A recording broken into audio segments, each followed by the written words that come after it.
ജീവിതത്തിൽ എപ്പോഴെങ്കിലും അങ്ങ് അടുക്കളയിൽ കയറിയിട്ടുണ്ടോ? പാചകം ഒരു കലയാണ്. ആ കലയിൽ ഞാൻ അത്ര വിദഗ്ധനല്ല. പക്ഷെ ഇടയ്ക്ക് ഞാൻ ചായ ഉണ്ടാക്കുമായിരുന്നു, നേരത്തെ ചായ കുടിക്കുന്ന കാലത്ത്. അത് ശീലിച്ചിരുന്നു. അതിനപ്പുറത്ത് ഇല്ല, ഒന്നിലേക്ക് കടക്കാൻ എനിക്ക് ധൈര്യം കിട്ടിയിട്ടില്ല. അപ്പൊ അങ്ങനെയാണെങ്കിൽ അങ്ങയുടെ പ്രിയപ്പെട്ട ഒരു ഭക്ഷണം എന്താണ്?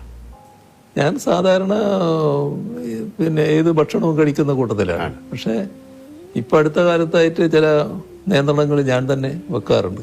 ഇന്ന് ചിലതേ കഴിക്കൂ, ചിലത് കഴിക്കില്ല എന്നൊക്കെ ഉള്ളത്. എന്നാൽ ഒരു ഭക്ഷണത്തോടും അപ്രിയമില്ല, ഒന്നും മാറ്റി നിർത്താറില്ല. എല്ലാം കഴിക്കുന്ന ഒരു പൂർണ്ണക്കാരനാണ് ഞാൻ. ചിലപ്പോൾ ഭാര്യ അല്ലെങ്കിൽ അമ്മ അങ്ങനെ ആരെങ്കിലും ഉണ്ടാക്കുന്ന ഭക്ഷണത്തോടായിരിക്കും കൂടുതൽ താല്പര്യം. അങ്ങനെ ഉണ്ടോ? എനിക്ക് തീർച്ചയായും അതാണ്. വീട്ടിലെ ഭക്ഷണമാണ് എനിക്ക് ഏറ്റവും താല്പര്യം.